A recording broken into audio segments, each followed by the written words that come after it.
Jimmy, let's get started. Let's get this party started. What number? We're at page 64, and we're at question 169. Surprised there was no joke there.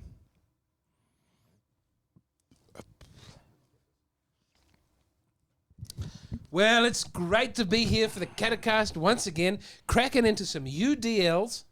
Yay! And just embarking on a topic that cannot be controversial whatsoever. What is the relationship of the Catholic Church with the Jewish people?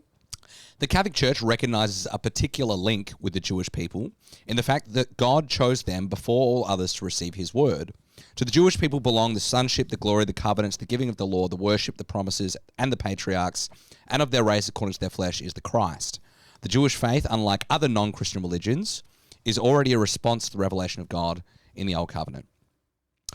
So, okay, so we were going to think about this one and have a very careful and considered discussion. we haven't done it.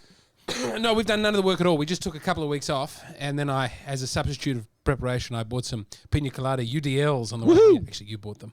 I did. I just encouraged you to buy them. You did. So Jews, cool? Very cool. Are we hip to Jews?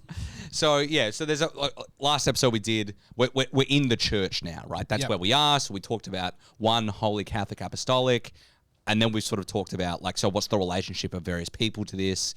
And so then we're going to go through this in terms of what's the relationship to other religions and stuff. And obviously the first one in this is the Jewish faith. Yes. Because the Jewish faith is the trunk that we're grafted onto, right? Like, that's the idea.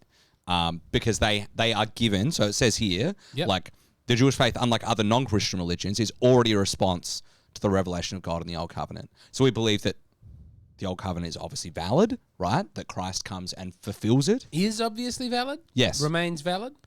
Right. So, and this is where you start getting into sort of like tricky... Have we got a possum up there? I think we've got a possum Or on is the roof. Mossad breaking in here to make sure this podcast doesn't happen? Please go on. So there are sort of schools of thought on how this happens, I suppose. So you've got essentially the supersessionist theory, which is the sort of like main theory. Okay. And this is like fairly representative of Paul, which is that there was the Old Covenant. Yep. It's kind of been, it's in being fulfilled, has been superseded by Christ. Superseded, a fancy way of saying replaced? Kind of, yes. But that's one school of thought. that's one school of thought. The other school of other major school of thought, which is like modern, which comes from sort of JP2, is the sort of like two covenants theory, that the Old Covenant is still valid. Right. And that the new covenant is sort of like for the Gentiles. Okay. But surely Christ is for the Jewish people as well. Exactly. Yeah. So, but where it does get tricky is, for example, in the Council of Jerusalem, which is in the Acts of the Apostles, when they're having the discussion about like, oh, what do we do with these Gentiles, right? Do we get them circumcised? Do we make them abide by the law? And they say, no, we don't have to, right? Because they're not Jews. So they're allowed to not do these things and just accept the gospel. Do they stop circumcising? They do stop circumcising the Jews as well at that point, right? No, I don't believe that they do, right? So the Jews maintain their practice of observing the old law because they think, well, this is still valid for us. Even though we've got all this extra stuff. I think of Ronald McDonald. God rest his soul. Did he die? I think Ronald McDonald might have died. How can a fictional character like Ronald McDonald die? Oh, you don't... I'm talking about the Jewish Ronald McDonald. Oh, did he die? I think he died. Oh, so running around sad. in Melbourne in the Catholic circles was as an Orthodox Jew who kept to the old law and the new. So he would be at the masses with the ropes and the curls and the hat, but also with a big silver cross on, hugging everybody at the sign of peace. Well, I hope he's not dead. I think he died. Oh, that's very sad. He was a very nice man. So I saw him from afar several times, and earlier I did a show called The Sound of Nazis that a lot of Jews came to see to check what was going on, and they were satisfied that it wasn't offensive to Jews. That's good. Yeah, but they said afterwards, one of them said, "You're the man who did the show of the Nazi," and I said, "Yes." And he goes, "And do you know Ronald McDonald?" And I was like, "What?" And they said, Ronald is something. He is like something like that. Well, we pray for Ronald. Yeah. But I'm just saying, so there are examples there of people who think it's important to keep the old law and the new. Right. So again, we'll read this again. So the Catholic Church recognizes a particular link with the Jewish people, right? So it's like, I mean, these are the Jews are not like Muslims. They're not like Protestants. They're not like atheists. They're not like pagans. They are their own category. Yes. And why they're their own category? Because they have a valid revelation, a revelation that we believe to be true, if not complete. Yeah. So whereas from the Catholic position, some people might be heretical and have Protestants an incorrect, we would say, understanding of the faith. Yeah. The Jewish people and the Jewish faith have a correct understanding of the faith, but we would say it's limited because it only goes they've up to rejected Christ, right? Yeah. And that is... Well, that would show, to our mind, a misunderstanding of what the Old Testament was pointing to. Exactly, yeah.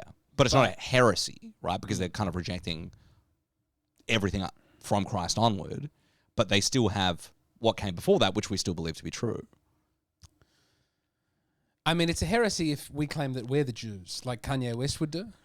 Well, so he's like, John Paul II had a phrase which was we're all spiritual Semites, right? Interesting. Yeah, and this was like, and because obviously like after the Second World War and after Vatican II, there is this movement towards like, okay, like let's have a new attitude towards Judaism because there's been a problematic history. The word pernicious is going to have to come out of the liturgy. All that sort of stuff. And there's a problematic relationship historically between Catholics and Jews. Right? You don't say. Yeah.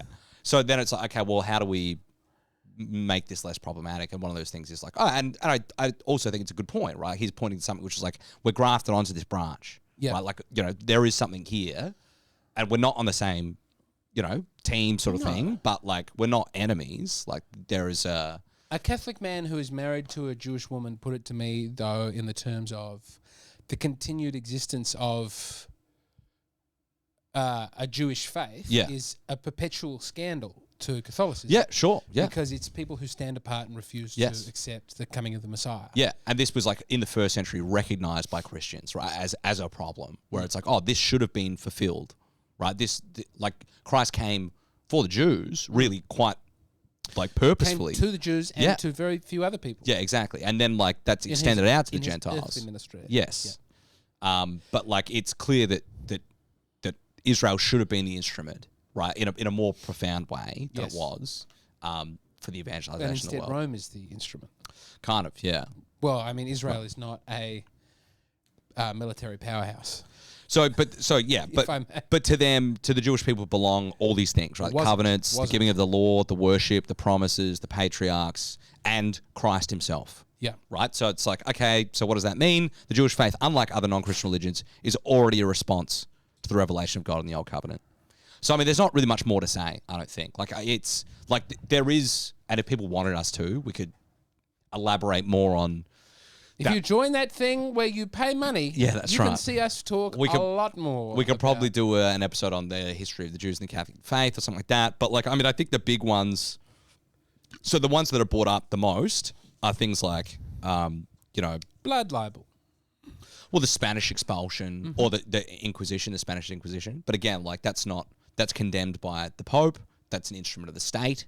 I can't remember which crusade it was, but the Crusaders get into Jerusalem, and there's like a Jewish writer describes it as like the streets of Jerusalem, ran knee deep in the blood of Jews that day and all sorts of stuff, which is obviously an exaggeration, but like ankle deep maximum. The point that he's making. These were narrow streets. Well, and ghettos and all sort of stuff. Like this is but yeah, I mean there are ways. To some extent, if you want to say that the Third Reich is an offshoot of Catholic prejudice, that's an argument that people make. Yeah, I mean I think we both reject that argument. Yeah, I think it's a bad argument. But certainly, Germany exists in the context of. There's not a Chinese Holocaust. Now, I don't know how many Jews would be living there at the time. Yeah, but, I mean, Europe is a creature of Christendom. Right. I mean, Germany has split from Christendom 500 years prior to this, so I'm not sure how much responsibility we actually bear in that particular. Look, you and I both are very happy to blame Martin Luther for the Holocaust. Yeah. Yes. We can move on if we want, but Martin Luther is the product of Catholicism. And if you want to go far enough back to make that a Catholic problem, you can. Yeah, and there is a history of there's a bad history there, right? Yep. Like, and there is. Something I think I've said to you before is like, one of the markers of like greatness in the papacy has always been the sort of attitude towards the Jews in Rome, right? Yep. Like whether or not the Pope stuck up for the Jewish community in Rome, which they traditionally have, is like generally a marker of like, okay, they're a good Pope or not, right? Because like, and the other thing is like, as a Christian, obviously, you know, your impulse is to protect the weak. And constantly in society, Jews are the weak. Well, also we believe that we have the truth and the way and the light. Yeah. But also we believe in freedom and not in forced baptism. We don't believe in forced baptism. Exactly. We don't believe in that type of coercion. You know, it's the heart and the mind. That said, so the thing that's often said about Vatican II is that the change in Catholic theology is that it's no longer permissible to try and convert or to want to convert Jewish people to Catholicism. I don't see my that anywhere in understanding the is that's not in the documents. Yeah. But that is that's what is often said. Yeah. Like, oh, you're not to do that now. So we still pray for. We still. So in our Good Friday liturgy, right? Yep. So we go to the Old Mass, and the prayers have been revised by Pope Benedict 10 years ago or something.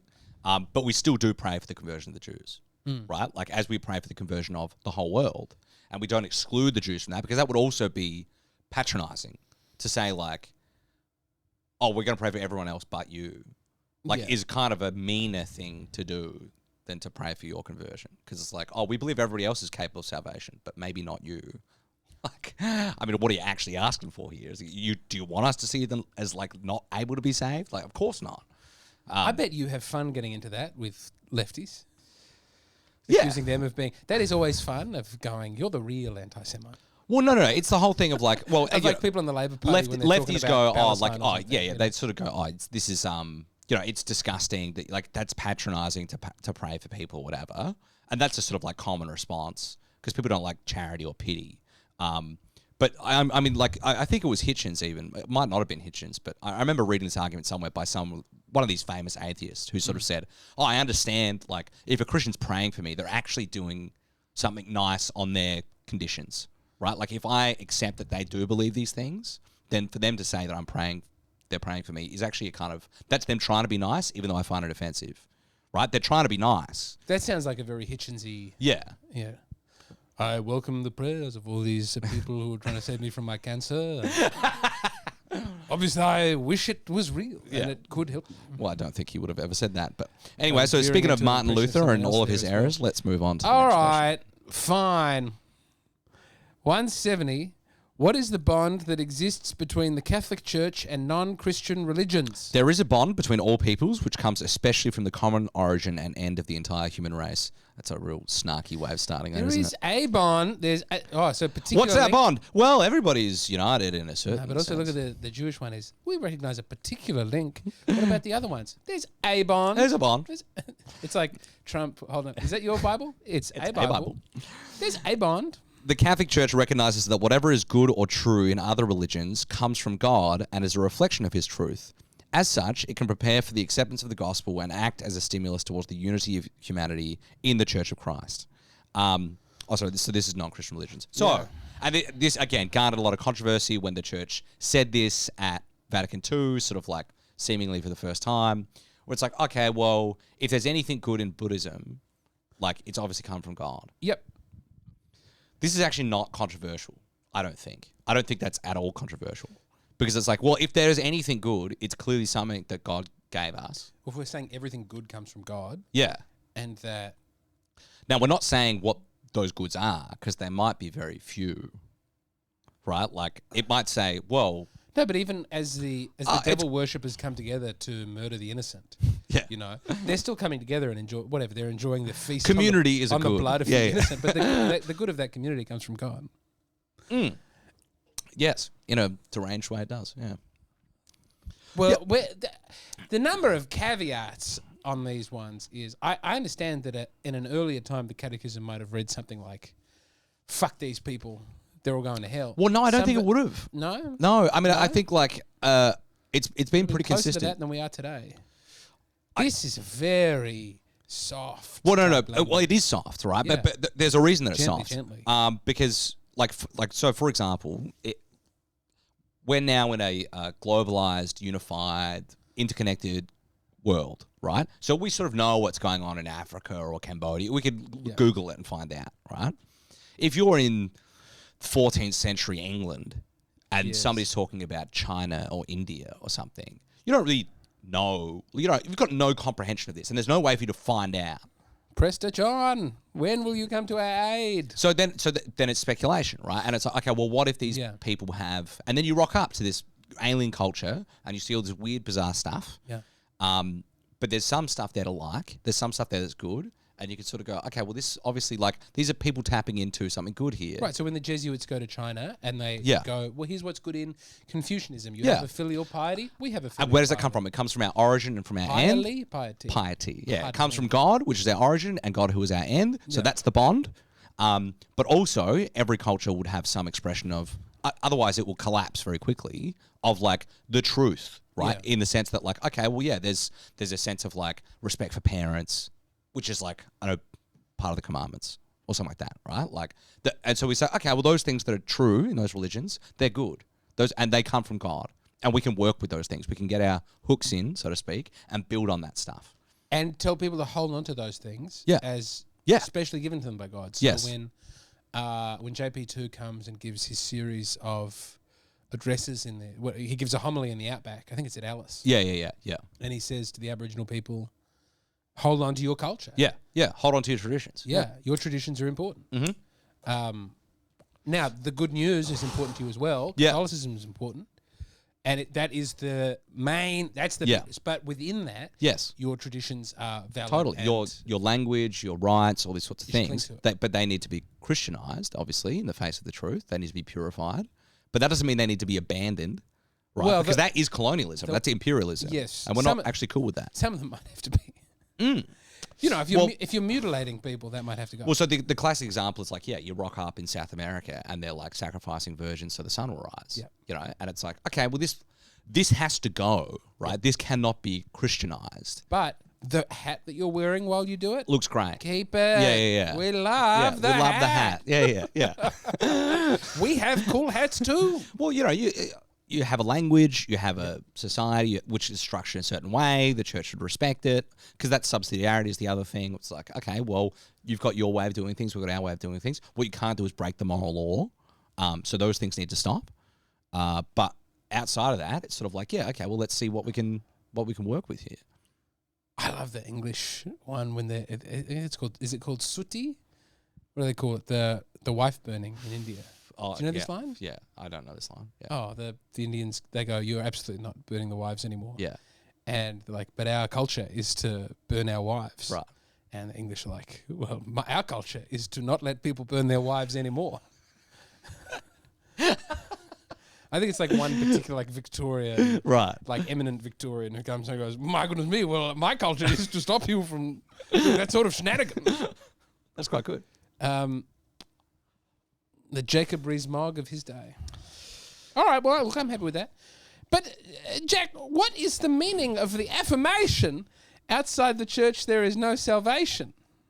Excellent question, Jimmy. So we talked about this in the last episode, outside the church there is no salvation, because we talked about, like, okay, well, baptism is the same in other Christian churches, all these sorts of things, right? Like, we don't rebaptize if you've been baptized with a certain formula. Can I ask, why do the Orthodox rebaptize?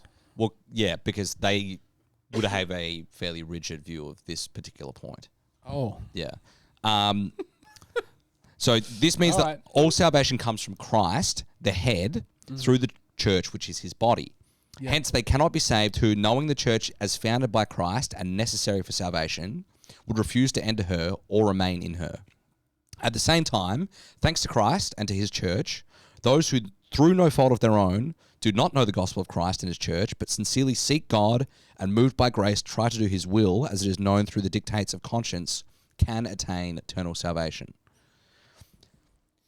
So they attain it by means of Christ and his church, right? Because you can't, there's no like other way. But they might not be hanging out.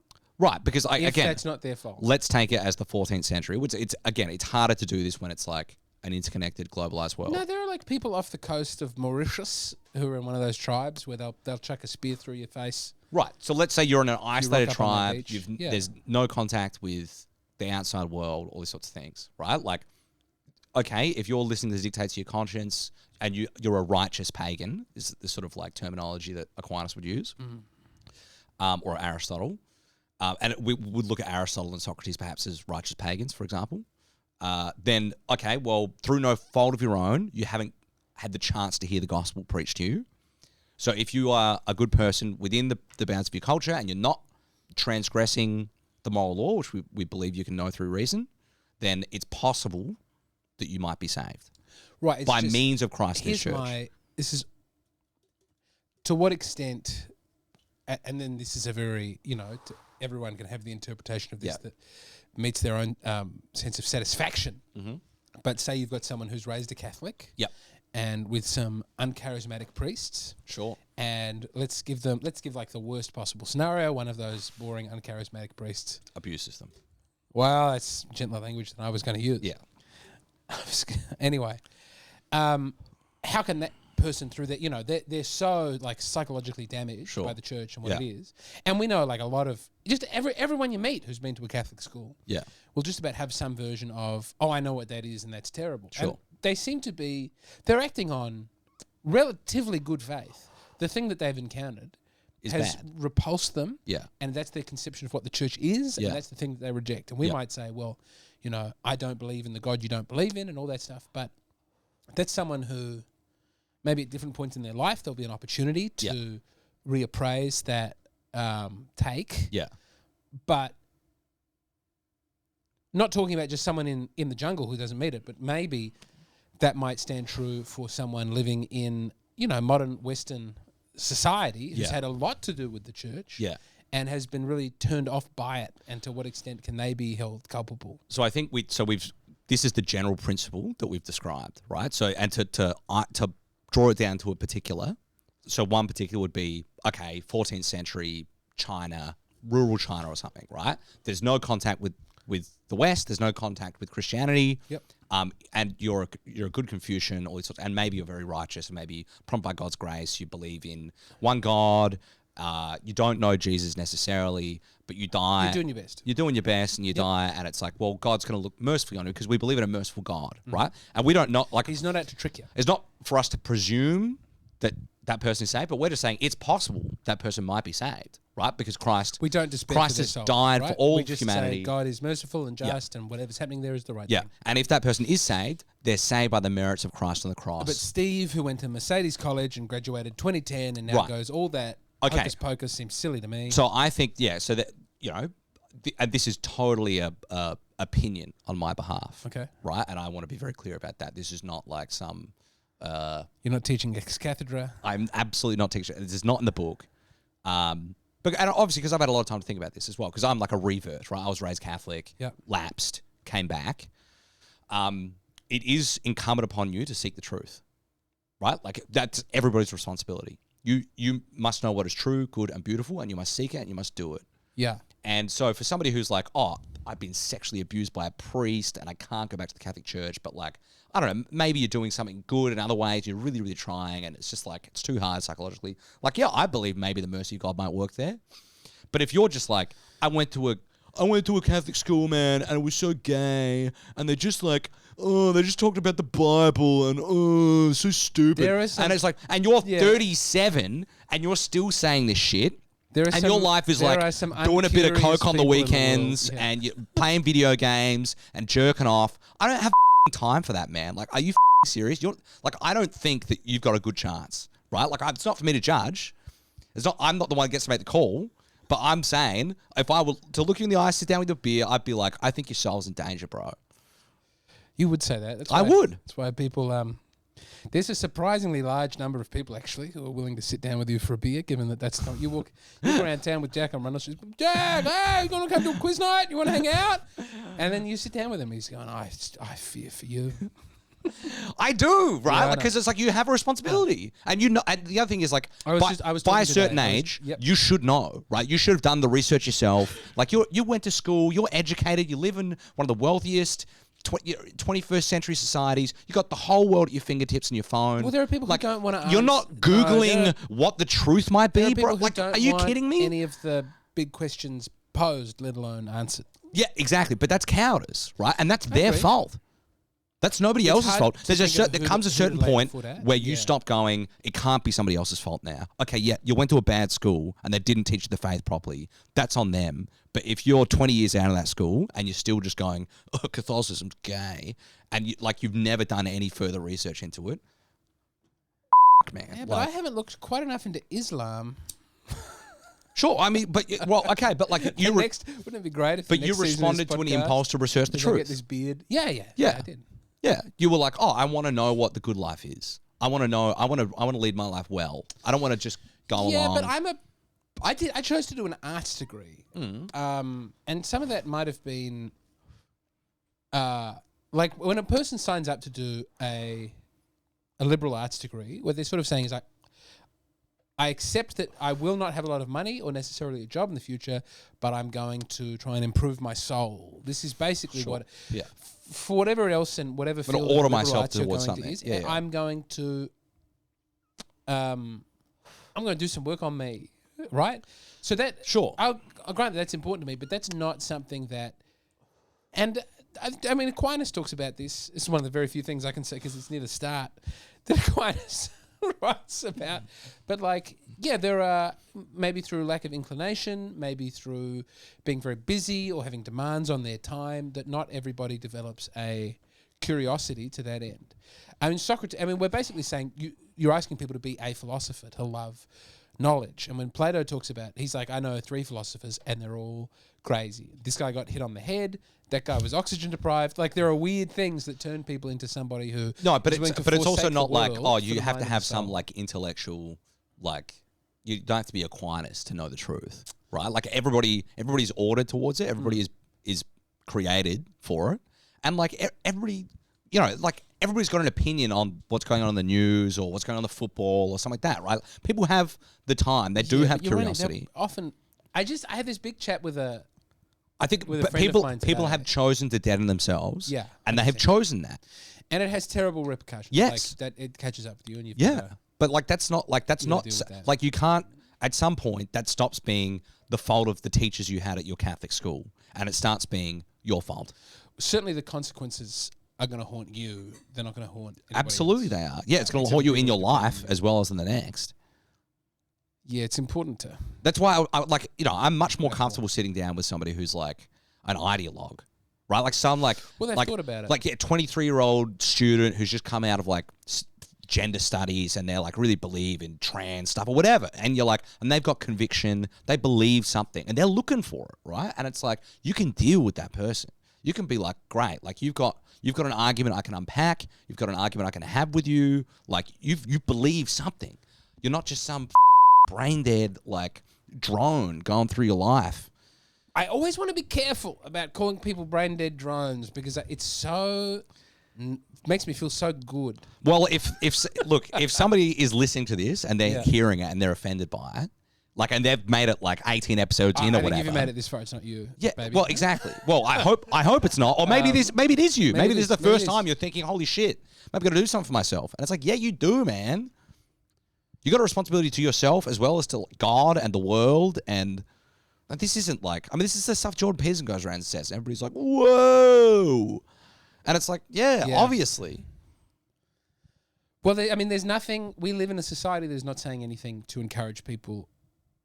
We want you. That should tell you something. Quietly take on the, the commercialized version of the woke ideology, and like buy a watch and be, wear your rainbow flag. Right, but and to get back to the point though, which is like, okay, there's no salvation outside the Catholic Church. So yeah, we believe that anybody who is saved by means of the Catholic Church and the sacrifice Christ made on the cross.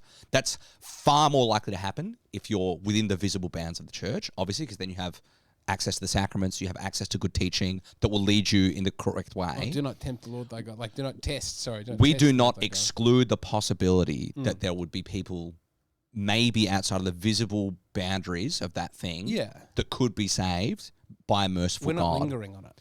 But I think, like, in the 21st century, if you're in a Western country and you're educated, I struggle to see how this applies to you. I really do. Jack's, you're not a 14th century Confucian who doesn't speak any languages that the gospel is preached in. I'm sorry, you're just not. Jack's a little more closed and hard-edged than I might be about this one. Which, but read a book. I'd like to read a book, man.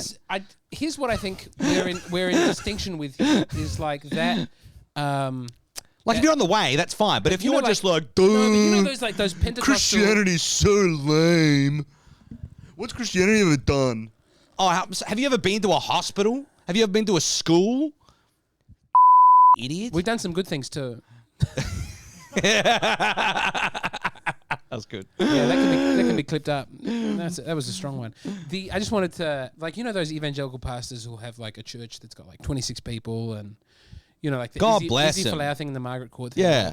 But you go, and they're like, you know, they'll be on the street going, "You're going to hell unless you sign up to my very specific, the 24th, 1956 Reformed West, whatever." I mean, I sometimes feel like that's us, but yeah, sure. Sure, but I think what we're trying to say here is there's like, you know, this is the means of salvation. This is the way to get saved. And if you're outside of that, to some extent, we don't know, and we put trust in God. But why leave it up to chance and just get on board? Yeah, and so people like, Catholics tend not to, in this day and age, stand on street corners and go, "You are going to go to hell," with a strong degree of You know that I've thought about it, James. You know that I've talked about this a lot. Should I go and stand on a street corner and do this? Maybe. I was pretty close at one point. It's a good glad things have started working out for you. Now, should we... No, but I just want to get back to the point, which is like... Okay. Because there is the sort of reactionary point to this is like, this is a sort of like liberal, liberalization of Catholicism. Is that to say, oh, well, in the 12th century, whatever, when the church said there's no salvation outside the Catholic Church, and this interpretation of it is like a very liberal one from what it started out as. Because it was meant quite rigidly, and it was interpreted quite rigidly to start with. I think this is consistent with the way that the church has operated over history, this interpretation of it.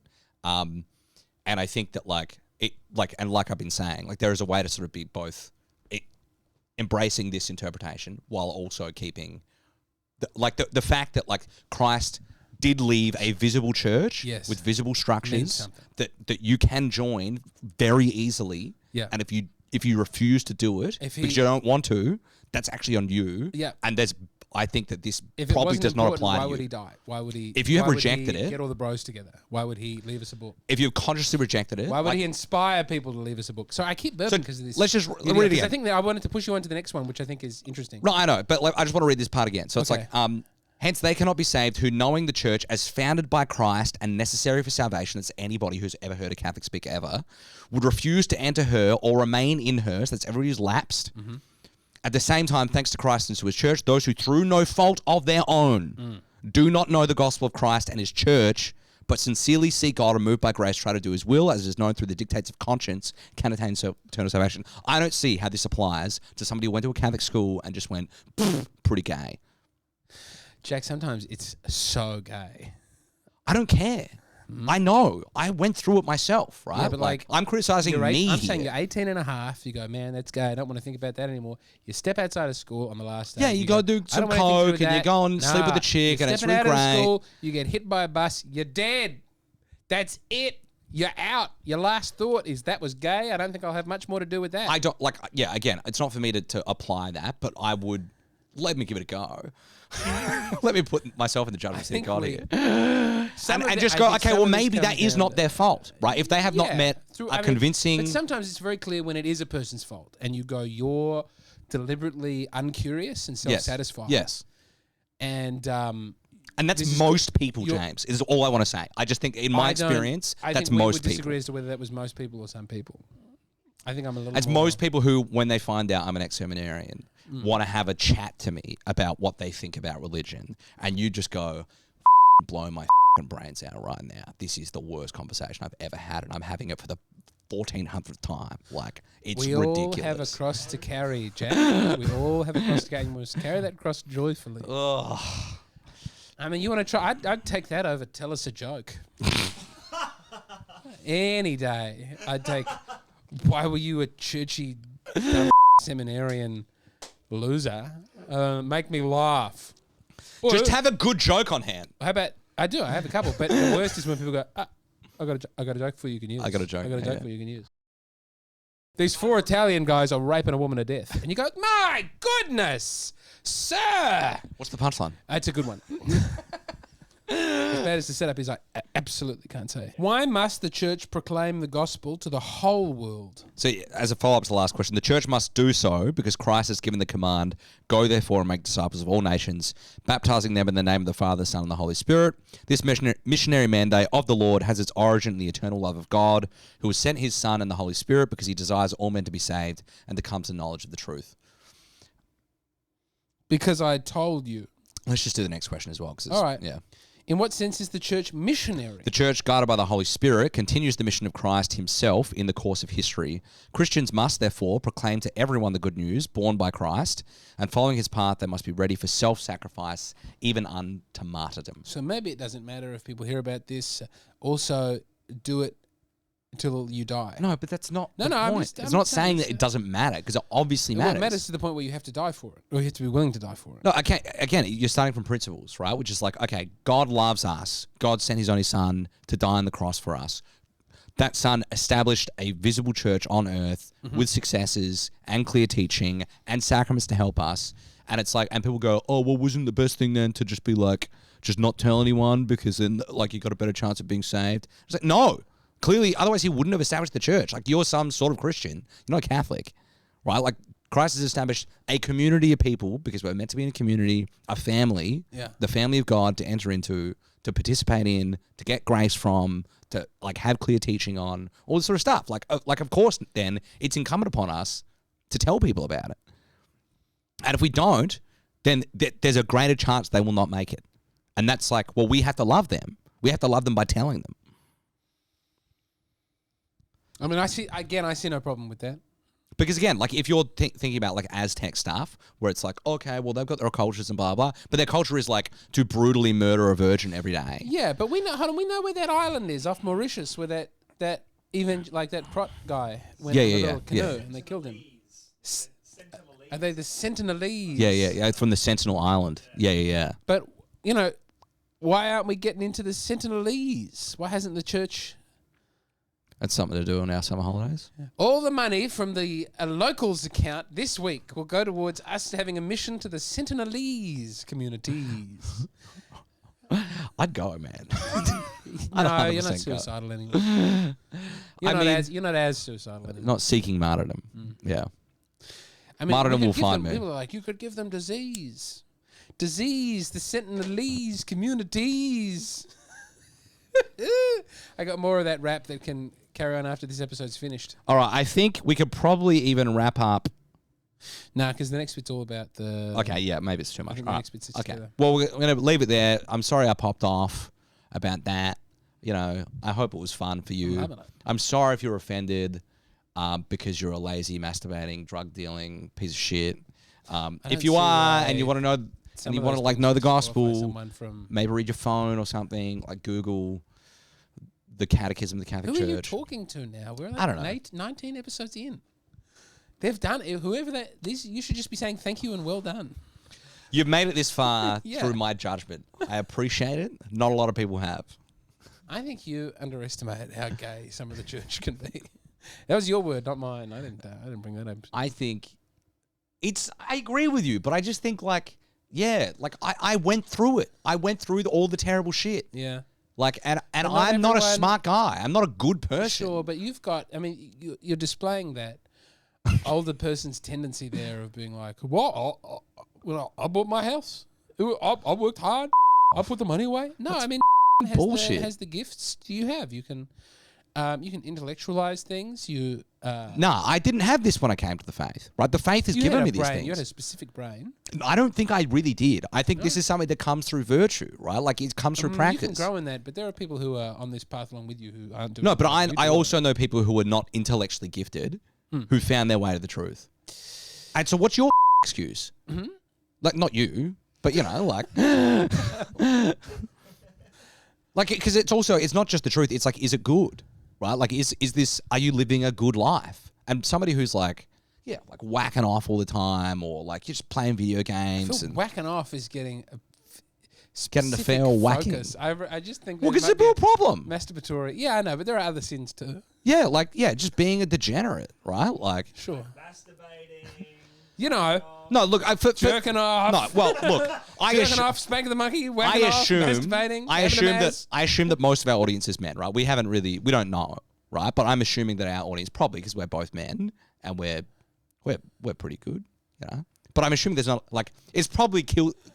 I'm assuming that the audience. Another man's wrong too. And so there are specific things that happen to men in their 20s at the moment, I think, who again are probably the audience. I'm assuming. I don't know, which thing are you talking about?